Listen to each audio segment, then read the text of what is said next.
The transport ship dropped out of hyperspace above Station Calyx 9, and Marcus Cole felt his stomach turn inside out for the third time that day. He was not a soldier, and he had never wanted to be one, and yet here he was, packed into a cargo hold, with 46 other humans like animals being shipped to a slaughterhouse. The war had lasted 17 days. 17 days was all it took for the hegemony of aligned worlds to crush every fleet Earth had ever built, and every defense humanity had ever constructed, and every hope that mankind might somehow survive first contact with a hostile alien civilization. Marcus had been working in the logistics department of the Earth Union Navy when the first hegemony ships appeared in orbit around Mars, and he had watched on his monitor as those ships erased 3 colonies from existence in less than an hour. He had never fired a weapon in his life, and he had joined the Navy because they offered to pay for his mother's cancer treatments. And he had spent 4 years filing reports and organizing supply chains and dreaming of the day he could go home. Now home was gone, and his mother was dead. And Marcus Cole was property of the hegemony. The transport ship docked with a sound like thunder, and the cargo bay doors opened, and bright white light flooded in and made everyone squint and cover their eyes. Guards stood waiting for them, and these guards were not human. They were Veth, a species that looked like someone had taken a praying mantis and stretched it to 7 feet tall and covered it in gray armor plating and given it eyes that saw everything and judged everything and cared about nothing. One of the Veth stepped forward and spoke in a voice that buzzed and clicked and somehow translated itself into English through the chips they had implanted in every human skull. You are now property of the hegemony of aligned worlds, and you have been assigned to a Station Calyx 9, and you will serve in the capacity we determine, and you will obey all commands without question. Marcus looked around at the other humans, and he saw fear in their eyes, and he saw anger, and he saw the kind of hollow emptiness that comes when everything you ever loved has been taken from you. A woman next to him was crying silently, and a man behind him was muttering prayers under his breath, and a young kid, who could not have been older than 19, was shaking so badly that his teeth were chattering. The Veth guard continued speaking. Station Calyx 9 is an entertainment facility, and you have been selected to participate in the arena games, and you will fight for the amusement of the hegemony citizens, and you will earn your status through victory or you will die. The arena games, Marcus had heard rumors about them during the journey, and he had hoped they were just stories meant to scare the prisoners, and he had told himself that surely no civilization advanced enough for interstellar travel would be barbaric enough to force people to fight to the death for entertainment. He had been wrong. The guards marched them through corridors that stretched for miles, and Marcus saw aliens of species could not name and could not understand, and he realized just how small humanity was in this vast and terrible universe. They passed viewing windows that looked out onto the station's central structure, and Marcus saw it for the first time, the arena. It was massive beyond comprehension, a coliseum built for giants, and Marcus could see thousands of seats rising up in rings around a sand-covered floor that was stained dark with old blood. His legs almost gave out beneath him, but he forced himself to keep walking.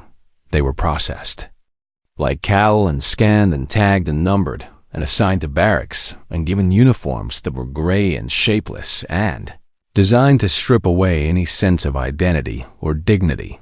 Marcus found his bunk in a room with 20 other humans, and he sat down on the thin mattress and stared at the wall and tried to remember what hope felt like. A man sat down next to him, and this man was older with gray in his hair and scars on his face and eyes that had seen too much. First time seeing. The arena? The man asked. Marcus nodded. I am Jenkins, and I have been here for 3 months, and I have fought 4 times, and I am still alive. And that makes me lucky or cursed, depending on how you look at it. Marcus looked at the man and asked the question that was burning in his chest. How do we survive this? Jenkins was quiet for a long moment, and then he spoke in a voice that was barely above a whisper. You learn fast or you die fast, and there is no middle ground, and there is number. Mercy, and there is no escape, and the only thing you can do is fight harder than anything you have ever fought before. Marcus looked at his hands, and they were soft hands, and they were the hands of a clerk who had spent his life pushing papers and typing reports, and they were not the hands of a warrior. I do not know how to fight, he admitted. Jenkins laughed, but there was no humor in it. None of us did when we got here, but the arena teaches you quick, and the ones who learn survive, and the ones who do not become stains on the sand. That night Marcus could not sleep, and he lay on his bunk and stared at the ceiling, and listened to the sounds of other humans crying and praying and talking in hushed voices about home. He thought about his mother and how she had smiled at him the last time he saw her, and how she had told him to be brave and to be good, and to always remember who he was. He thought about Earth and the blue oceans and the green forests and the cities full of people who had never imagined that monsters lived among the stars. He thought about the arena and the blood-stained sand and the thousands of alien eyes that would watch him die. And something changed inside him. It was not courage, and it was not hope, and it was not anything he could name, but it was something hard and cold, and it settled into his chest like a stone. He was going to die in this place, and he knew that, and he accepted that, but he was not going to die like an animal, and he was not going to die begging for mercy, and he was not going to die without making someone remember that humans were not easy. Pray Marcus Cole closed his eyes and made a promise to himself, whatever came next, he would face it standing up. Kethvorn of the Mordaki stood in his private training chamber and moved through combat forms that had been perfected over 10,000 years of his species' evolution. He was 8 feet of pure violence made flesh, and his body was a weapon that had been refined by nature and enhanced by technology and tested in 347 arena battles. He had never lost his species. The Mordaki were the warrior caste of the hegemony, and they had been bred for combat since before most other species had learned to use fire, and they were considered the most dangerous beings in known space. Kethvoran was considered the most dangerous of the Mordaki. His forearms moved in perfect coordination, and each arm ended in claws that could cut through starship armor, and his skin could harden into plates stronger than steel at a moment's notice, and his bones were reinforced with carbon lattice structures that made them nearly unbreakable. He had killed beings from 93 different species, and he had done it efficiently and brutally and without mercy, because mercy was a weakness, and weakness was death. But lately, something had been bothering him. The humans had arrived. Kethvorn stopped his training and walked to the viewing screen that dominated one wall of his chamber, and he pulled up footage from recent arena matches. The humans were strange creatures, and they were small and soft, and they had no natural weapons and no armor and no obvious advantages in combat, and by all logic, they should have been the easiest prey the arena had ever seen. And yet he watched a recording of a human female fighting a Korath warrior that was twice her size, and the Korath had torn open her stomach with its tusks, and any other species would have collapsed from shock and blood loss, but the human had kept fighting. She had actually reached inside her own wound and pulled out a length of intestine and used it to blind the Korath, and then she had beaten it to death with a rock while her organs spilled onto the sand. She had won that match, and she had survived, and she had fought 3 more times before finally dying. Kethvorn had watched that footage 17 times, and he still did not understand how it was possible. The hegemony scientists had theories, and they talked about something called adrenaline, and something called persistence predation, and something called the fight or flight response, but Kethvorn did not care about theories. He cared about results, and the results were clear. Humans were different. The door to his chamber opened, and his assistant Vikanal entered and bowed low, in the manner appropriate when addressing a champion. Master Kethvorn, The arena masters have sent a message regarding your next exhibition match.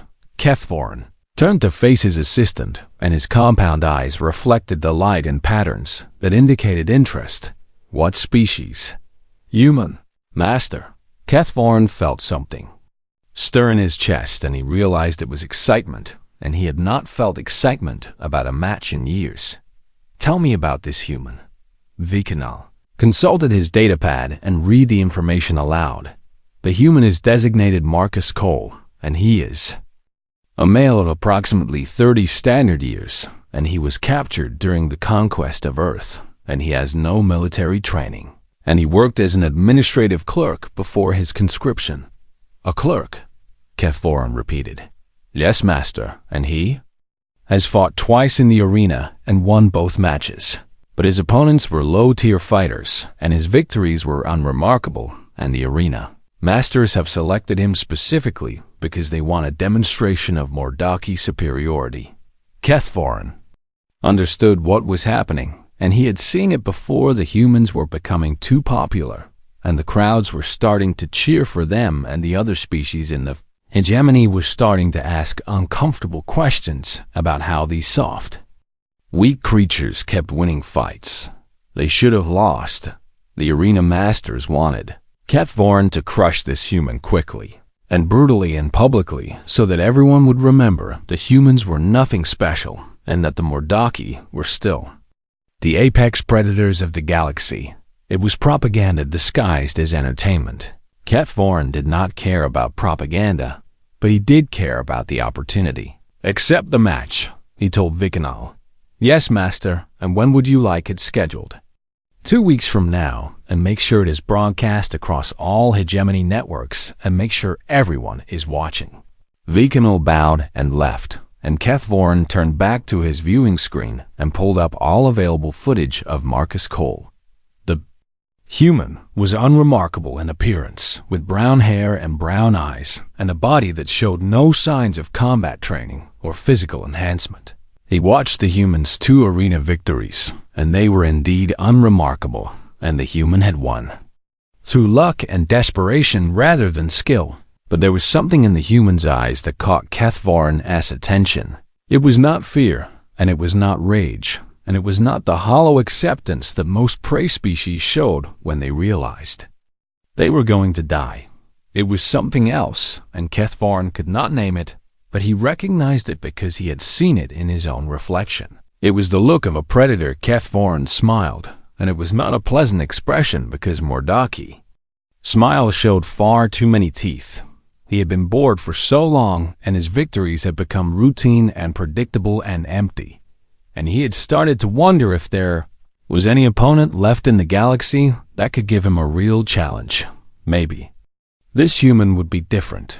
Maybe this clerk from a conquered world would show him something he had never seen before. And if not, then at least the killing would be entertaining. Kethvorin returned to his training forms, and this time he practiced the techniques he would use to slowly and painfully dismantle a human body. He wanted to take his time with this one. He wanted to understand what made these strange creatures tick, and when he was done, he would hold up the human's heart for all the galaxy to see, and everyone would remember why the Mordaki were feared. The message appeared on the screen above Marcus Cole's bunk at exactly midnight, and it contained 2 words that changed everything. Exhibition match. Marcus read the details 3 times, and each time he read them he felt something cold crawl deeper into his stomach. His opponent would be Kethvorin of the Mordaki, and the match would take place in 14 days, and it would be broadcast live across all hegemony networks, and billions of beings would watch him die. He had heard stories about Kethvorin from the other humans in the barracks, and none of the stories were good.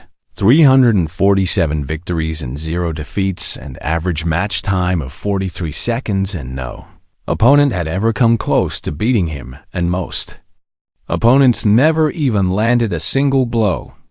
The Mordaki champion was a legend and a monster, and a death sentence wrapped in 8 feet of claws and armor and muscle. Marcus sat on his bunk and stared at the message and waited for the fear to come. It did not come. Instead, he felt something else rising up inside him, and it was calm and cold and clear, and it felt like the moment before a storm, when everything goes quiet and still. He was going to die, and he knew that, and he accepted that. But he was not going to die without a fight, and he was not going to die without making them remember. Jenkins found him in the morning, and the older man's face was grim when he heard the news.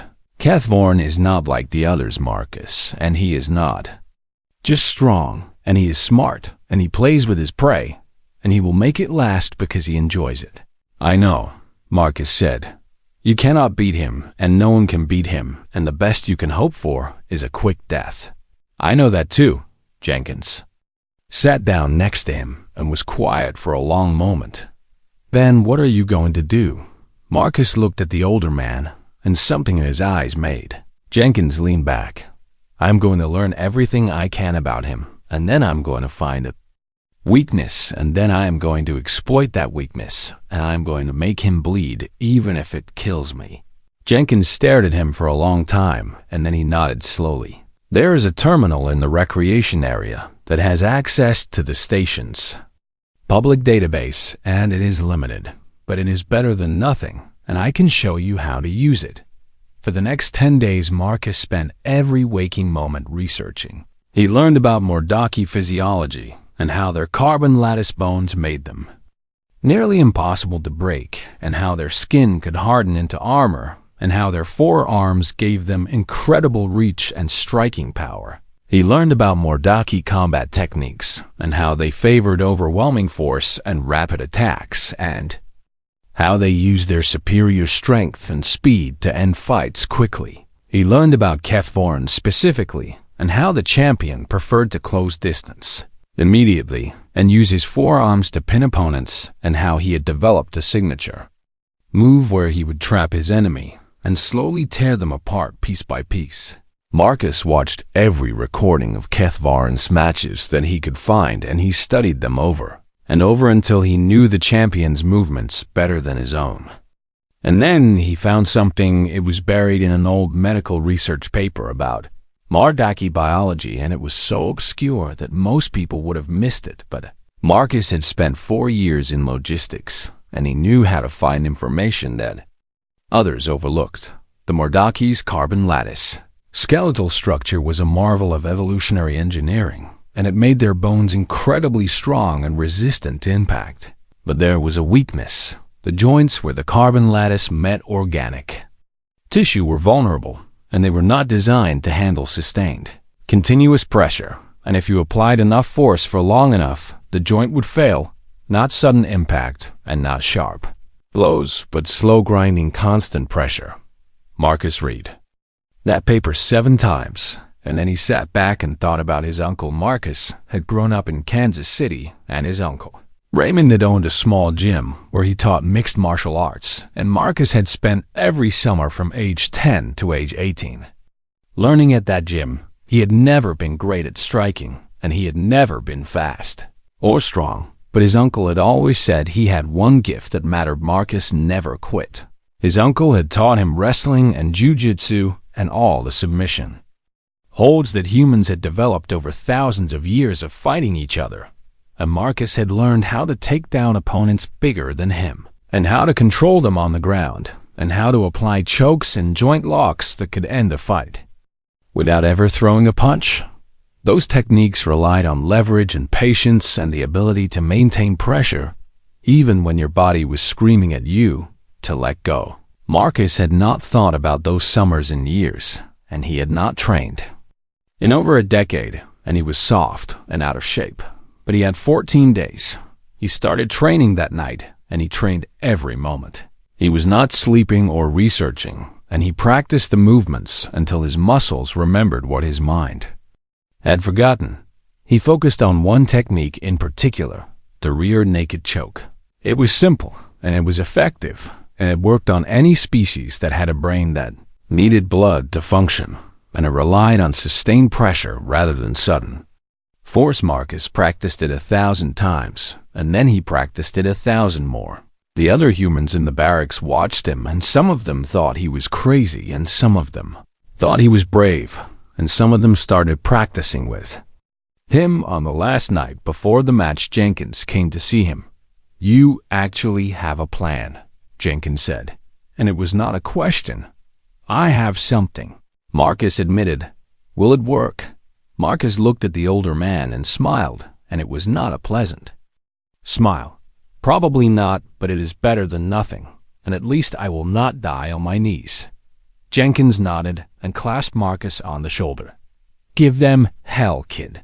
Marcus lay down on his bunk and closed his eyes and thought about tomorrow. He thought about his mother and his uncle and everyone he had ever loved. He thought about Earth and everything humanity had lost. He thought about the arena and the billions who would be watching, and then he slept. Tomorrow he would face a monster. Tomorrow he would probably die. But tomorrow the whole galaxy would learn what a human could do when he had nothing left to lose. The Arena Prime of Station Calyx 9 was the largest combat arena in hegemony space, and it could hold 60,000 spectators, and today every single seat was filled. Marcus Cole stood in the tunnel that led to the arena floor, and he listened to the roar of the crowd above him, and he felt his heart pounding in his chest like a drum. The sound was overwhelming, and it was the sound of 60,000 alien voices screaming for blood and entertainment and death.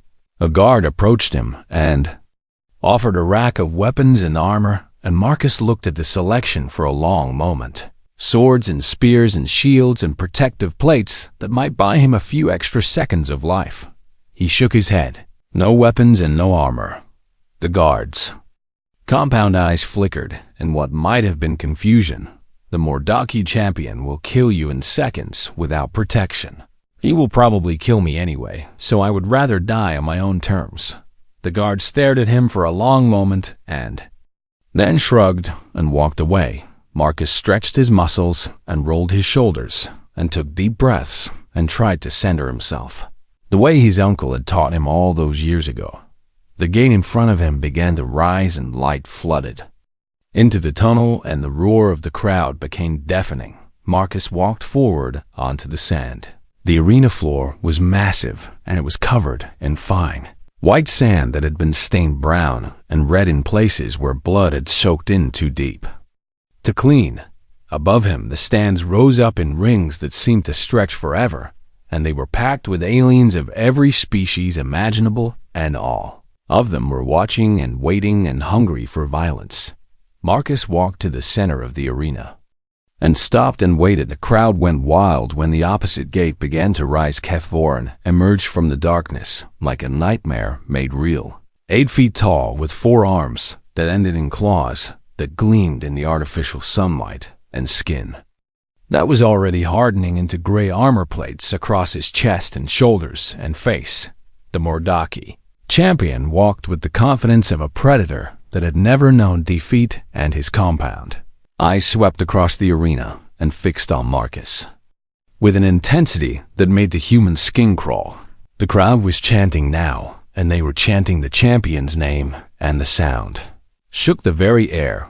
Kethvorin and Marcus met in the center of the arena, and the champion looked down at the small, soft human before him.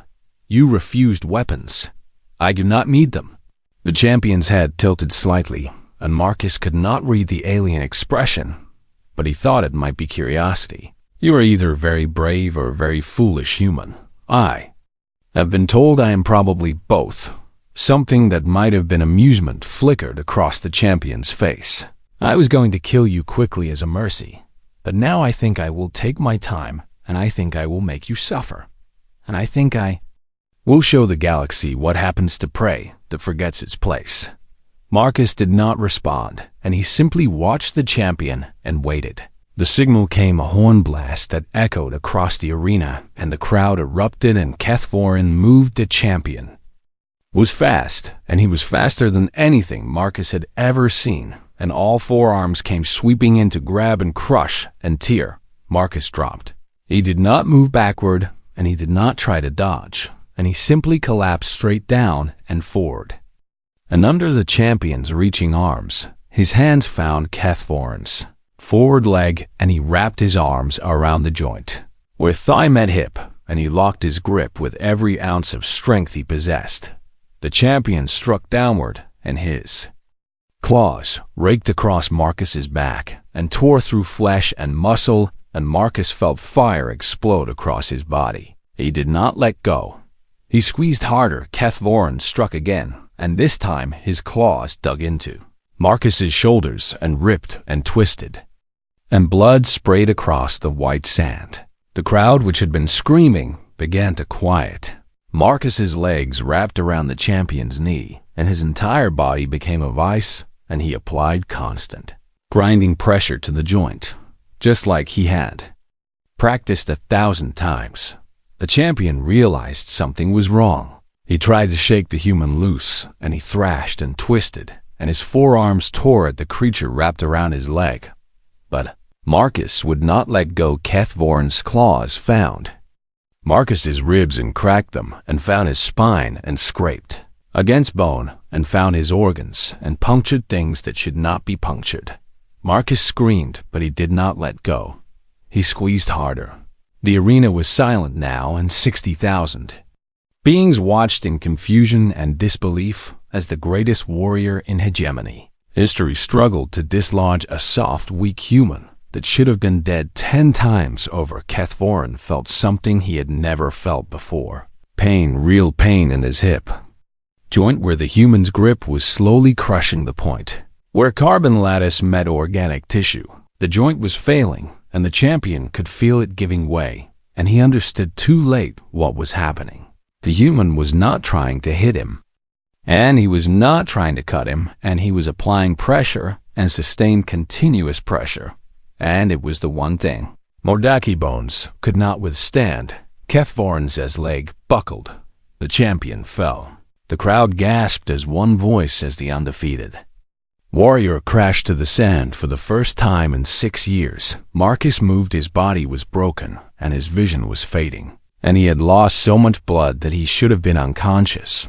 But he forced himself up the champion's body. His arm snaked around Kethvorin's throat and locked into position, and he squeezed the rear naked choke. Simple and effective, and it worked on any species with a brain that needed blood. Kethvorin thrashed, and his forearms tore at the human wrapped around him like a parasite, and his claws shredded more flesh and more muscle and more of the soft tissue that was keeping Marcus alive. Marcus did not let go. He squeezed harder.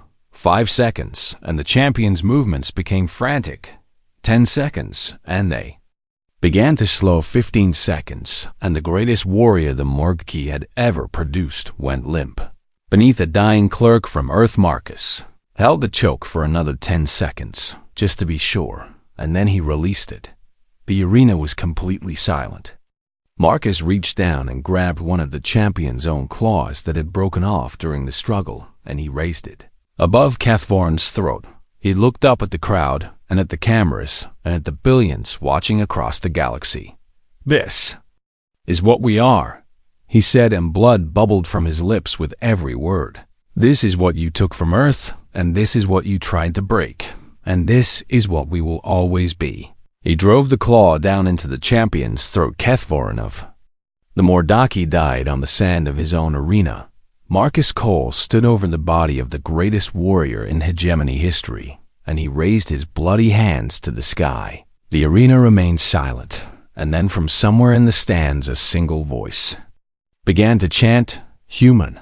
Another voice joined it, and then another, and suddenly 60,000 voices were chanting the same word over and over. "Human, human, human, human."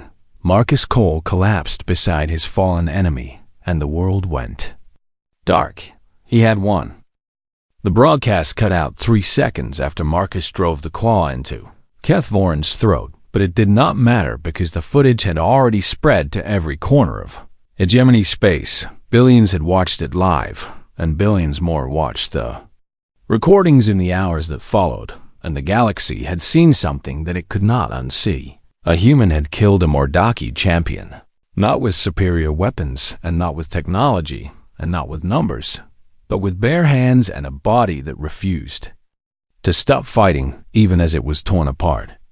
The hegemony's information control teams worked frantically to suppress the footage, but they were fighting against the tide of an ocean, and every time they deleted a copy, 1,000 more appeared on stations and planets across the galaxy. Beings of every species watched the recording, and they asked questions that had never been asked before. How had this happened, and what were these humans really capable of? And if one soft, weak creature could kill the greatest Mordaki warrior in history, then what could millions of them do? The arena masters of Station Calyx 9 faced an impossible choice. Marcus Cole should have been left to die on the sand, because he was just a conscript, and just a human, and just a piece of propaganda that had gone horribly wrong.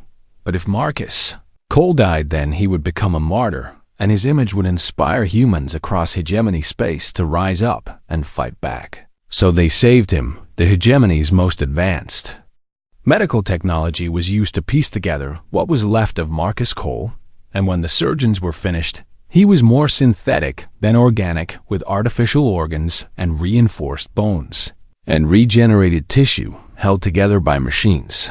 He woke 3 days later in a private medical suite, surrounded by guards and officials and scientists who all wanted to understand how he had done what he had done.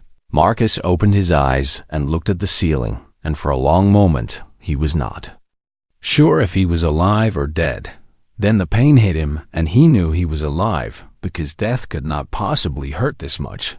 A Veth official stepped forward, and its compound eyes studied Marcus with an intensity that made him uncomfortable. Marcus Cole, you have done something that was supposed to be impossible, and you have killed the greatest warrior the Mordaki have ever produced, and you have done it while your body was being destroyed around you.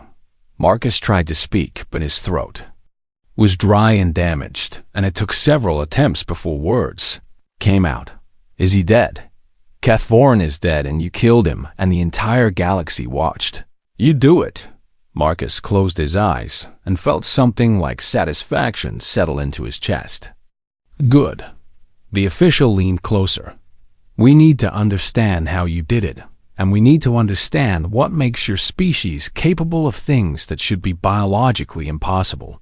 Marcus looked at the alien, and he thought about all the humans still trapped in barracks and arenas and labor camps across hegemony space, and he thought about Earth and everything that had been lost, and he thought about what came next.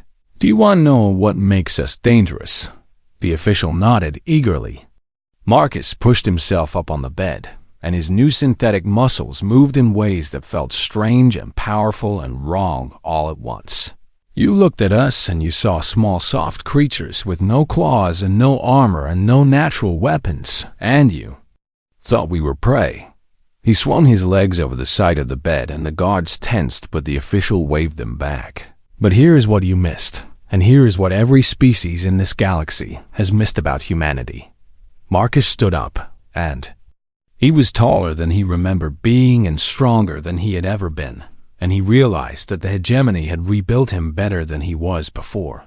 Every single human alive is descended from an unbroken line of survivors that stretches back 3.5 billion years, and our ancestors survived ice ages and plagues and predators and famines and wars and every single disaster that the universe could throw at them. He took a step forward, and the guards raised their weapons, but Marcus did not stop. We evolved on a world that was trying to kill us every single day. And we did not just survive, and we conquered that world, and we bent it to our will, and we became the apex predators of an entire planet without claws or fangs or armor. The official backed away, and Marcus saw fear in its compound eyes, and he realized that this might be the first time a Veth had ever felt afraid of a human. Do you know how we did it? And do you know what made us the dominant species on Earth? He leaned in close. We never gave up, and we never stopped fighting, and we never accepted defeat. And when our bodies failed us, we kept going on pure stubborn refusal to die. Marcus straightened and looked around at the guards and officials and scientists. You conquered Earth in 17 days, and you thought that meant you had beaten US, but you were wrong, because you cannot beat a species that does. not know how to quit. He walked to the window and looked out at the station, and somewhere beyond, it was Earth and his home and his people. The war is not over, and you just have not realized it yet. And every human you have enslaved, and every human you have forced to fight in your arenas, and every human you have broken and tried to destroy is still a threat. He turned back to face them, because we remember, and we adapt, and we learn, and we hold grudges like no other species in the galaxy. The official's voice was quiet now. What do you want, Marcus Cole? I want what every human wants, and I want to go home, and I want my people to be free, and I want the hegemony to understand that some prey bites back. The official was silent for a long moment, and then it spoke. You know we cannot let you go. I know. And you know we cannot let you become a symbol. I think it is too late for that. Marcus smiled, and it was the smile of a man who had nothing left to lose and everything to fight for. Across hegemony space, the footage continued to spread, and in barracks and holding cells and labor camps on 100 different stations, humans watched their champion stand, and they watched him fight, and they watched him win, and they began to remember what they were. They were not prey. They were not slaves. They were humans, and humans never quit. In the days that followed, there were reports of unrest on a dozen stations, and reports of humans fighting back against guards who had grown complacent, and reports of small rebellions that were quickly crushed. But that kept springing up like fires that could not be extinguished. The hegemony had conquered Earth in 17 days. They had thought the war was over. They were wrong. The war was just beginning, and this time humanity was not going to lose. Marcus Cole stood at the window of his medical suite and watched the stars and smiled. Somewhere out there, his people were waking up. Somewhere out there, the resistance was being born. And somewhere out there, the hegemony was about to learn the most important lesson in the galaxy. Never underestimate a human, because humans do not break. Humans do not surrender. And humans never ever stop fighting. The arena had fallen quiet when Marcus Cole faced Kethvar, but now humanity was getting loud, and the galaxy would never be the same.